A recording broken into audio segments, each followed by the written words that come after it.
Trae Young. We will go ahead and begin with a question from Zach Klein.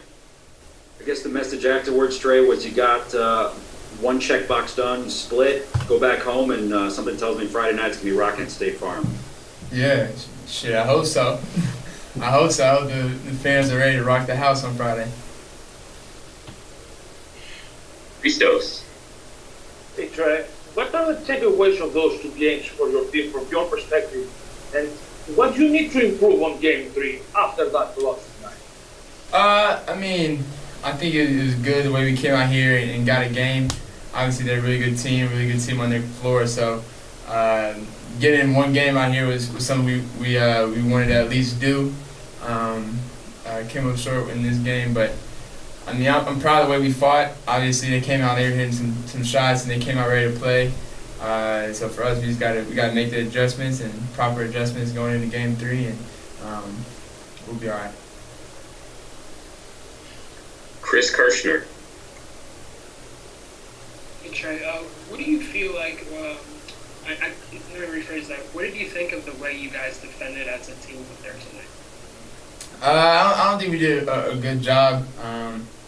As a group, I think we could have done a little bit better. Obviously, they scored a lot early on and quick. But for us, we know what we did wrong, and we gotta make the right adjustments going into Game 3, and that part of it, that end is especially containing Joe a little bit better. It's something that we gotta focus on a little more. Sarah. Hey Trae, Kevin obviously gave you guys a big kind of spark off the bench tonight. Just all postseason long, but obviously tonight as well. Just what have you seen out of Kevin? He's been doing really good, knocking down shots, being ready, being aggressive, and it's good to see him doing that. We're going to need him to continue to be aggressive for us and be ready to knock down some shots for us. So he's been playing great. We're going to need him to continue to do that if we're going to finish out this series strong. Jeff Schultz. Trae, this is the same situation you guys faced, obviously, after the first two games in the New York series. How much can you draw from that, coming back home 1-1? Yeah, obviously we all know it's the same kind of setup that we had last series. But at the same time, it's still last series. We got to focus on this one. They're a really good team. We got to focus on the adjustments going into Game 3, and but understand we're going back home, and we got our fans we're going to be able to play in front of, and we got to use that momentum and our home court advantage to our advantage. So it's a good thing we're going back home. And can I ask you, were they doing anything against you outside of the arc tonight defensively that bothered you, or was it just one of those nights? Nah, they were doing this, pretty much the same thing. They switched. Obviously, Ben was guarding me a little bit more tonight, but I had a lot of shots that I was open and they didn't fall, and wish they would have fallen for my team, but we got to get better for next game. Chris. DeAndre's been ruled out in the last minute both games. I'm curious, what have your conversations been like with him to kind of keep his spirits up, and what have you seen out of him just being on the bench with the guys? Yeah, obviously he's trying his best to get back on the floor and all that, and I don't know. It's injuries is an individual thing, and it's never a team thing when it comes to injuries to an individual. I think.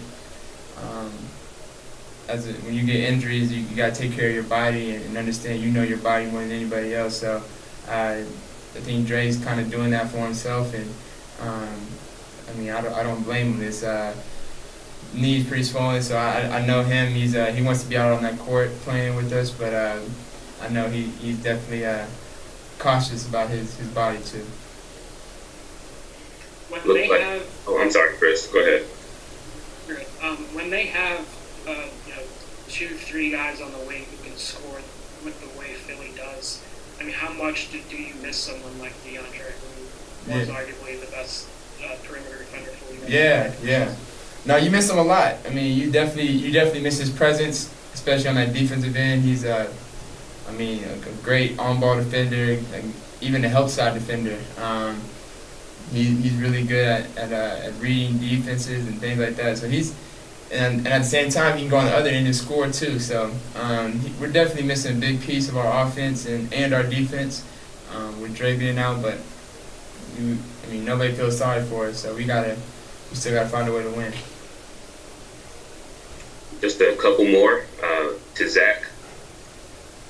I think my math is right, Trae, but I think I had you with just one made free throw and just a few attempts in that first quarter. Were you just trying to get more guys involved, or was it just trying to find a rhythm tonight for you offensively?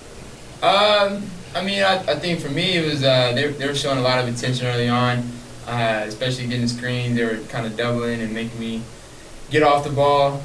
So it's really just within the flow of the game. I mean, the defense is going to tell me what I'm going to do. So I just go out there and make the right play or try to every possession and live with the results. So whether they're forcing me to score a lot more that night or whether they're forcing me to pass the ball, it's my job to make the right play to the right player. So that's how it kind of went tonight.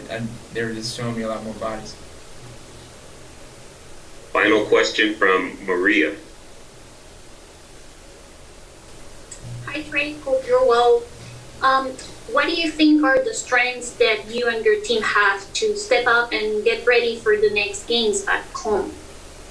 I think we got a lot of weapons and a lot of guys very focused and very, mentally ready for any challenge. And this is obviously a big challenge for us, going up against the 1 seed in the East. So